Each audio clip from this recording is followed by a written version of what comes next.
Pernah kebayang nggak gimana satu abad yang penuh kekacauan, 1000 tahun yang lalu, ternyata jadi cetak biru dunia modern kita sekarang? Ya, kita lagi ngomongin sebuah era konflik yang jadi cikal bakal semuanya, dari perang salib sampai konsep negara sekuler.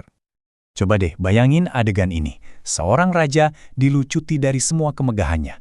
Kutipan ini bukan sekedar tulisan loh, ini adalah potret sebuah dunia yang lagi jungkir balik. Pertanyaannya kan, gimana bisa? Gimana ceritanya orang paling berkuasa di seluruh dunia Kristen bisa berakhir memohon-mohon di tengah salju? Nah, ini dia inti dari pembahasan kita. Buat jawab itu, kita harus mundur sedikit, lihat gimana tatanan dunia lama hancur lebur, dan apa yang muncul dari puing-puingnya. Oke, kita mulai dari bagian pertama, seorang kaisar di tengah salju. Jadi, di tengah-tengah konflik ini ada dua tokoh utama, dua raksasa. Di satu sisi ada Kaisar Henry IV. Dia yakin banget kalau kekuasaannya itu langsung dari Tuhan, gak ada perantara. Di sisi lain ada Paus Gregorius VII, yang punya ide, wah radikal banget pada masanya, supremasi gereja di atas segalanya. Pertarungan mereka berdua ini bakal ngeguncang fondasi dunia loh. Dan lokasinya, ini nambahin drama banget. Bayangin sebuah benteng terpencil di pegunungan Alpen Italia di tengah musim dingin yang katanya paling parah dalam sejarah. Nah, disinilah, di Canossa, pertarungan antara kekuasaan duniawi dan rohani mencapai klimaksnya. Oke, lanjut ke bagian 2, dunia yang penuh ketakutan. Soalnya, buat ngerti apa yang terjadi di Canossa, kita harus paham dulu dunia kayak apa sih yang jadi latar belakangnya. Dan, terus terang, ini dunia yang rasanya kayak di ujung tanduk.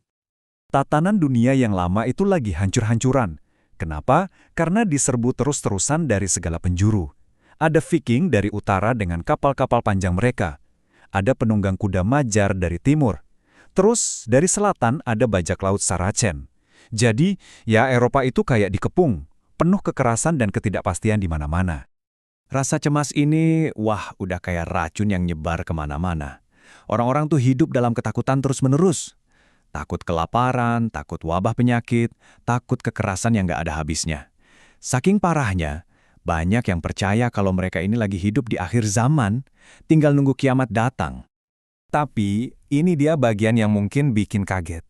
Buat banyak orang, terutama yang miskin dan tertindas, kiamat itu bukan sesuatu yang ditakuti. Malah sebaliknya, itu jadi sebuah harapan.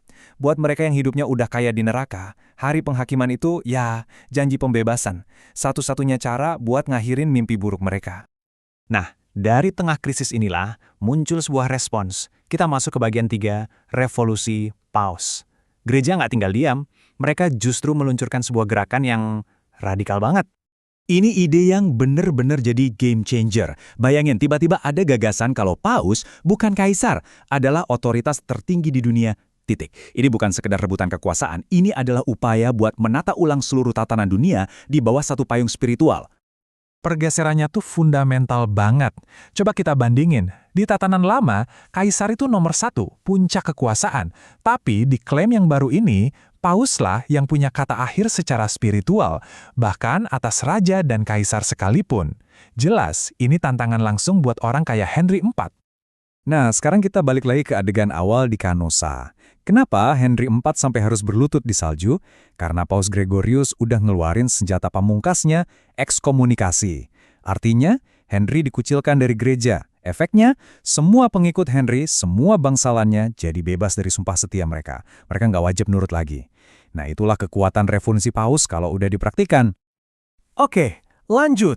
Bagian 4, pedang untuk Tuhan.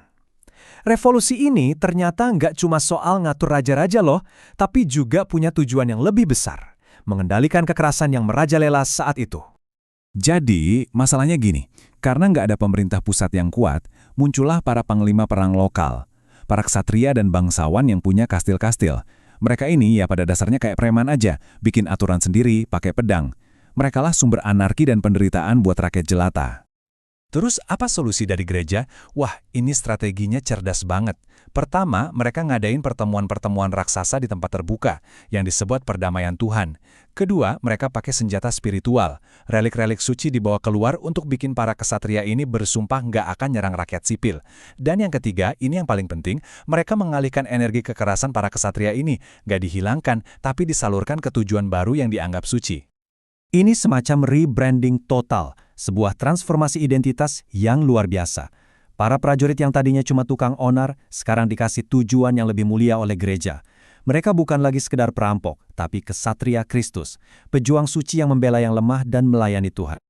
Nah, gabungan dua tren ini, kekuatan Paus yang makin besar dan kelas prajurit yang baru ini, akhirnya memuncak jadi salah satu peristiwa paling mengejutkan dalam sejarah dunia.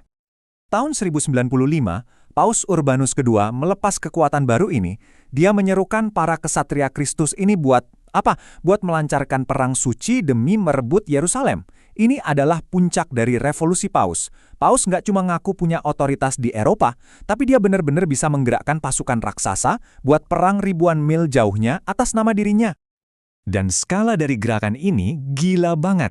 Coba bayangin, biaya yang harus dikeluarin seorang bangsawan buat ikut perang salib itu bisa sampai 4 kali lipat pendapatan tahunannya. Ini pengorbanan finansial yang luar biasa besar yang pastinya didorong oleh semangat keagamaan yang membara. Total ada 100.000 orang yang ikut bergerak. Mereka mau ngalahin musuh yang bahkan hampir bikin kekaisaran Bizantium runtuh. Dan itu semua demi sebuah kota yang, jujur aja, nggak punya nilai strategis apa-apa. Kalau dipikir pakai logika, ini misi bunuh diri. Tapi justru ini menunjukkan betapa kuatnya ideologi baru yang berhasil ditanamkan oleh gereja. Oke, kita sampai di bagian terakhir, jalan dari Canossa. Jadi, setelah semua kekacauan ini, apa sih warisan yang nggak terduga yang kita dapatkan? Nah, ini dia ironi terbesarnya. Akibat dari revolusi Paus ini ternyata hasilnya berkebalikan dari yang mungkin kita kira.